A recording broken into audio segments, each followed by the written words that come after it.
Welcome back to Sonya.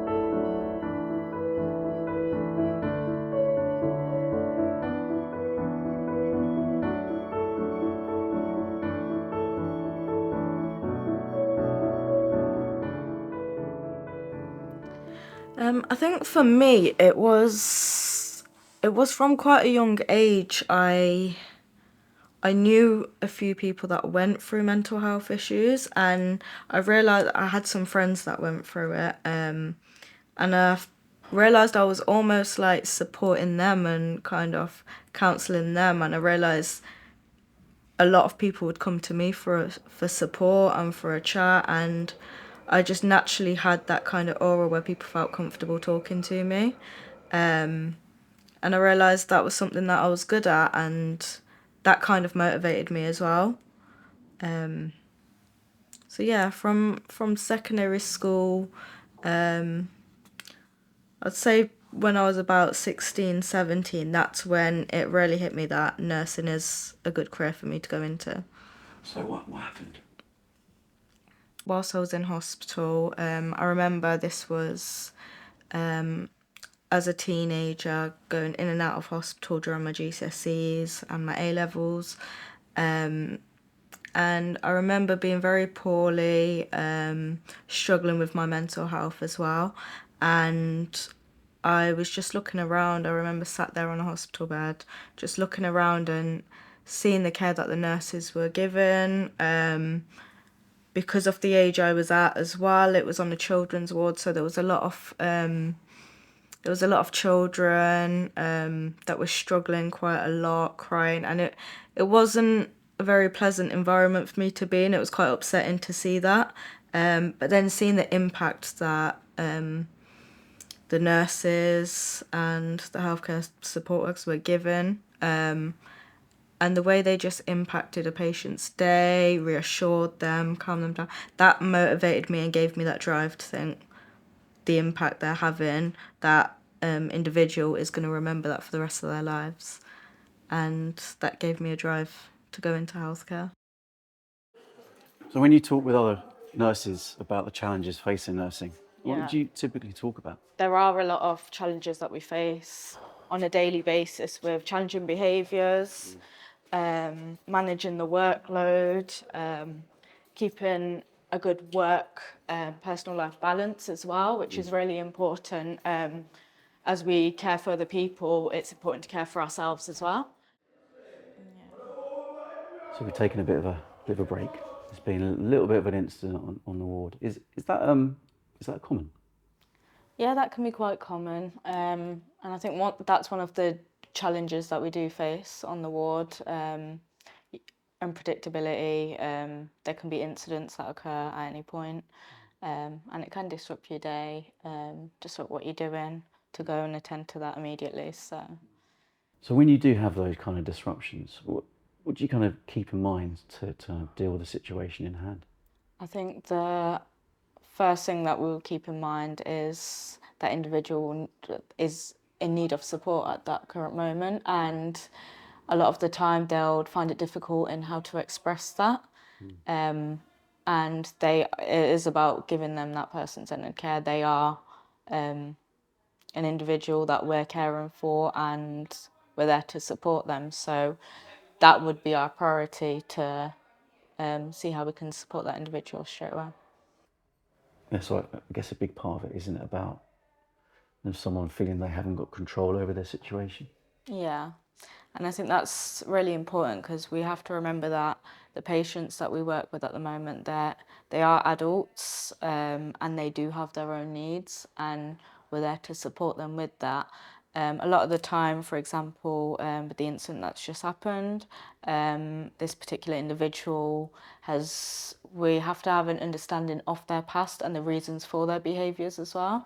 So this individual grew up feeling that they weren't heard, they weren't listened to, and they have that way of expressing that in their own way, shouting loudly, So these things do happen, but it's about working with that individual to explain to them there is ways that they can communicate that, and we are here and we are listening to them, and we're here to support them. So when you look back and think about the people you cared for over the years, is there a particular story that springs to mind? Yeah, there's so many, but one in particular, there was a particular service user that presented with quite a lot of challenging behaviours when they were first admitted, and they had quite an inspirational journey through the hospital. They initially wasn't engaging in conversation, they wasn't engaging in therapies or with the nursing team on the wards. However, I managed to find a common ground with that individual where they had a passion for music. So it was all about getting that person, allowing that individual to engage in conversation, engage in an activity, find that passion and that motivation again. So I spent a bit of time with the individual doing some songwriting and playing some music with them and allowed them to develop that passion again. And it was quite inspirational because they then began to engage in therapies with occupational therapy, with psychology and the rest of the MDT. And they were discharged eventually, and I actually met them out in the community. I bumped into them in the street and they thanked me. They approached me thanking me for the support I gave them, going out of my way to do that, and they informed me that they have joined a band now. They've been doing their own songwriting and making their own music. And it was quite an inspiration just to see their journey as a whole. On a lot of occasions, my colleagues and myself will need that support and that guidance. It's important to be able to bounce off each other, to be there to support each other in decision making, in protecting our own well-being as well, and feeling support amongst our team. When we have a strong team behind us, that shows to our service users as well. They feel more supported and cared for as well.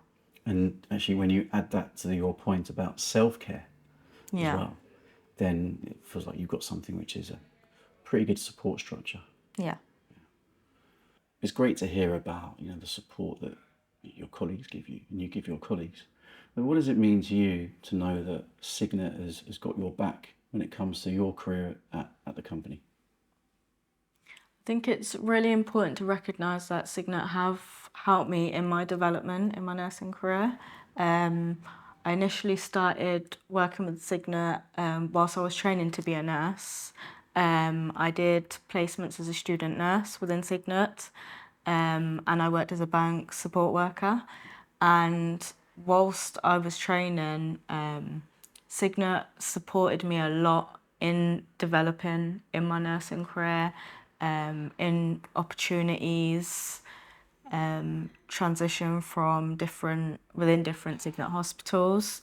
So they have helped me relocate and progress in my grades as well of nursing. So yeah, they've provided a lot of support. There's a lot of training opportunities. They've always been available for support, for your well-being, and also any development needs that would like. Staff are really supportive. Management systems are really supportive with that as well. And when you look back at your career as a nurse, what's kind of been your biggest, I suppose, learning? I think my biggest learning, it's an interesting question because I feel like there's so many different scenarios where it's been a learning curve, and I think it's a consistent thing within nursing. You're constantly learning new things. The job is quite unpredictable, and you learn as you progress when you get put in certain situations as well. I can't really think of anything in particular, but it's it's a constant development in our career. I think it's quite beautiful to see the impact that I've made on others' lives.